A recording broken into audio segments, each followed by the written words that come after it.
আর দ্বিতীয় অংশীজন যারা ছিল, যারা জুনে ঝটিকার মতো আবাবিল পাখির মতো এসে বাংলাদেশের আকাশ ছুঁয়ে গেছে, সেই কোটি কোটি তরুণদের আকাঙ্ক্ষাগুলো যদি দেখেন তাহলে দেখবেন যে সেটা দেয়ালে দেয়ালে লেখা আছে, তাদের মিছিলে, তাদের স্লোগানে, তাদের চিত্রাঙ্কনে সেগুলো ফুটে উঠেছে। নতুন বাংলাদেশ চাই, বাংলাদেশ দুই চাই, নতুন রাজনৈতিক বন্দোবস্ত চাই, যেই বন্দোবস্তের ভিত্তিতে ফ্যাসিবাদী শাসন ব্যবস্থার ফিরে আসবে না, যার মধ্য দিয়ে বারে বারে হাসিনা এরশাদের মতো হিটলারের বঙ্গীয় সংস্করণগুলো আমাদেরকে যেন দেখতে হবে না, এমন একটা বন্দোবস্ত চাই। আমি যেহেতু বাংলাদেশের বিভিন্ন জেলাতে সফর করি প্রচুর, আমি দেয়াল লিখনগুলো খুব মনোযোগ সহকারে পড়বার চেষ্টা করি, এবং কোন দেয়াল লিখনে আমার চোখে পড়ে নাই যে ছেলেমেয়েরা তরুণরা লিখেছে যে অবিলম্বে নির্বাচন দেন। অতএব এই যে দুটা ডায়ামেট্রিকলি ডিফারেন্ট অ্যাসপিরেশন আমাদের দুটো অংশজনের কাছ থেকে এসছে, এটা কিন্তু বাংলাদেশের সমাজের যে জেনারেশনাল শিফট হচ্ছে এবং একটা সুনামি আসছে আমাদের রাজনীতিতে, এটা খুব পরিষ্কার করে দিচ্ছে। তো সেই জায়গাতে অন্তর্বর্তীকালীন সরকারকে মাথায় রাখতে হবে যে আসলে সে পুরো বাংলাদেশকে ধারণ করতে পারছে কিনা।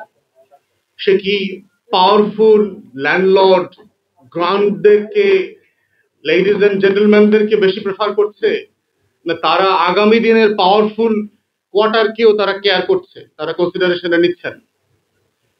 তো সেই বাস্তবতায় হচ্ছে যে ওসমান কারেক্টলি বলেছে যে নির্বাচনী আলোচনাটা কেমন যেন পুশ করে ফ্রন্টে দিয়ে দেওয়া হয়েছে, সংস্কার, বিচার, এবং তারপর অফকোর্স নির্বাচন। এই সরকারের একটা এক্সিট রুটের জায়গায় তো হলো নির্বাচন, এর বাইরে তো কোনো আলাপই থাকতে পারে না। তো এই জায়গাটা কেন, এটা কি শুধু পুরাতন রাজনৈতিক দলের ফেইলিয়ার অথবা এজেন্ডা, না নতুনদেরও এখানে ফেইলিয়ার আছে? যারা এখানে নতুনদেরকে প্রতিনিধিত্ব করছেন, নতুনরা কি আসলে সবাইকে নিয়ে কাজ করতে পারছে? নতুনরা কি আসলে বিভাজিত হয়ে যায় নাই? নতুনরা কি অপরায়ণের রাজনীতি করে নাই? যেই অপরায়ণের রাজনীতিকে আমরা আদারিং করবার পলিটিক্সকে আমরা গত 53 বছর ধরে বিভিন্ন বংশ, গোষ্ঠী এবং রাজনৈতিক দলকে ব্লেম করে আসছি, যেই চাঁদাবাজি, গুন্ডামি, বদমাইশি করবার দায় আমরা রাজনৈতিক দল এবং তাদের নেতাদেরকে দিচ্ছি, নতুনরা কি সেই তদবির বাণিজ্য, দুর্নীতি, লুটপাট কি করছে না? তরুণ উপদেষ্টা যারা হয়েছে তারা কি খুব সৎ জীবনযাপন করছেন? তাদের এপিএসটা কি শত শত কোটি টাকার লেনদেন করছেন না? আমরা কি এগুলো খবর পাচ্ছি না? জানি তো এগুলো।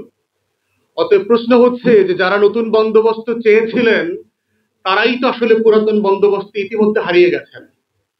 তো যারা ইতিমধ্যে পুরাতনের কয়লা গায়ে মেখে ফেলেছেন তারা নতুন বন্দোবস্ত দিতে পারবেন কিনা সেই তর্ক তুলতে হবে। কারণ 24 হচ্ছে এমন একটা জায়গা যে কোনো তর্ককে এখন আর নিষিদ্ধ করা যাবে না, কোনো তর্ককে এখন আর ফেলে দেয়া যাবে না। কারণ আমরা এখন কালো কোট পরা পেঙ্গুইনদের রাজবংশের শাসনে জমিদারিতে বাস করি না। আমাদের এই জমিদারি হচ্ছে জনগণের জমিদারি, যেই জমিদারিটা শত শত হাজার হাজার বছর ধরে এই জনপদে ছিল। তো সেই বাস্তবতায় আমাদের বক্তব্য খুব পরিষ্কার যে অন্তর্বর্তীকালীন সরকারকে তার এই যে প্যাকেজ প্রায়োরিটি, সংস্কার, বিচার এবং নির্বাচন, সেই আলোচনার মধ্যে থাকতে হবে তাকে। দ্বিতীয় কথা হচ্ছে যে আজকের টপিকের আলোচনা যে কোন নির্বাচন আগে হবে, নির্বাচনের আওয়াজ যখন আসবে। দ্বিতীয়ত হচ্ছে এই নির্বাচনের আওয়াজের আগে নির্বাচনের সংস্কার কাঠামোটা আগে আলোচনা করতে হবে নির্বাচনের আগে। কারণ আমরা যেখানে যেখানে সংস্কারের দাবি তুলেছি অথবা তুলব, অথবা যে সংস্কার বাংলাদেশ রাষ্ট্র তুলেছে গত অভ্যুত্থানের মধ্য দিয়ে, সেখানে নির্বাচন একটা বড় জায়গা। আমাদের দলের পক্ষ থেকে, আমাদের পক্ষ থেকে নির্বাচন কমিশনের যারা সংস্কার কমিশনে আছেন তাদেরকে আমরা অনেক পরামর্শ দিয়েছি। স্যাডলি অনেকগুলোই আমরা দেখেছি তারা ইগনোর করেছেন। তারা গত পুরাতন আমলের সেই লুটপাটের ইলেকশনটা জারি রাখার জন্য কিছু কাটপেস্ট প্রস্তাবনা দিয়েছেন।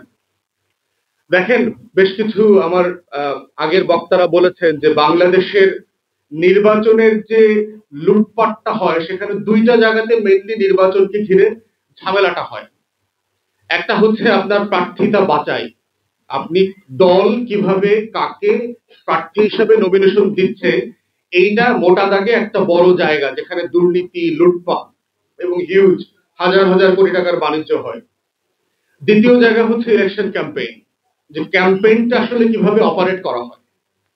এখন দেখেন, আমরা সবাই জানি যে একটা ইউনিয়ন পরিষদের চেয়ারম্যান, মেম্বার, উপজেলা পরিষদের চেয়ারম্যান হবার জন্য আপনার কোটি কোটি টাকা দলগুলোকে দিতে হয়েছে এর আগে।